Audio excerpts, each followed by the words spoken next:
cette semaine, j'ai choisi de parler de mon cinématique universe préféré à moi, celui du roi de la comédie américaine, Judd Apatow. Judd Apatow, il a réalisé seulement quelques épisodes de série et 7 longs métrages. Et ces films, ils font rarement événement en France. C'est fou parce que Apatow, c'est l'un des plus grands et des plus prolifiques producteurs de son époque. Il a plus de 50 productions sous son nom. Et c'est l'un des scénaristes aussi les plus actifs et selon moi les plus doués de la scène humoristique américaine.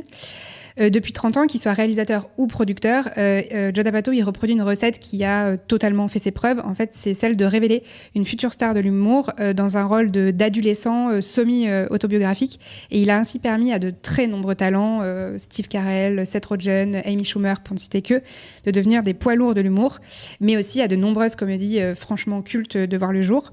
Du côté du petit écran, il est l'homme derrière le, selon moi, prodigieux teen show Freaks and Geeks, qui est vraiment ma série préférée au monde, je pense, au casting composé de nombreuses futures stars qui ne l'étaient pas encore. Et du côté du grand écran, Judd Apatow, il a su prouver l'étendue de son talent lorsqu'il s'agit de tourner ses propres névroses en dérision, mais il boude pas non plus son plaisir quand il s'agit de raconter celle des autres.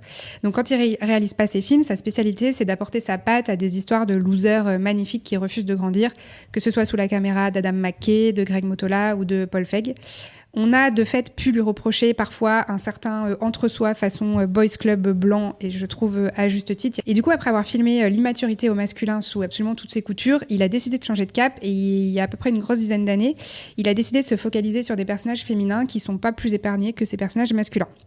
En 2011, il a donc produit la comédie Mes meilleurs amis de Paul Feig, qui réunissait les femmes les plus drôles d'Amérique, je pense, et qui est l'une des meilleures comédies de tous les temps. En 2012, toujours dans cette ambition de féminiser ses productions, il a pris sous son aile donc Lena Dunham, et il a produit sa première série, Girls, qui a quand même révolutionné le monde des séries. Et en 2015, il a taillé sa nouvelle comédie en tant que réalisateur sur mesure pour Amy Schumer, qui était une comédienne encore confidentielle à l'époque.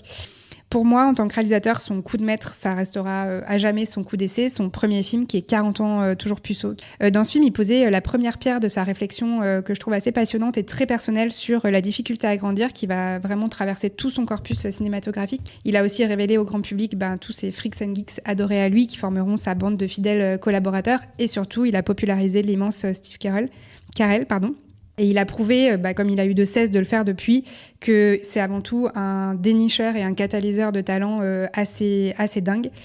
Mais Judd Apatow, c'est pas que de l'humour potache qui tâche. Dans Funny People, son 3e long métrage, c'est la première fois que Judd Apatow abordait frontalement le sujet de la maladie et de la mort, avec une question qui traversait tout son film, qui était « Qu'est-ce qui reste d'un humoriste lorsque les épreuves personnelles l'empêchent d'être drôle ?» Et voilà, rire de tout et rire pour tout ridiculiser, même le pire, c'est aussi ça la méthode Apatow.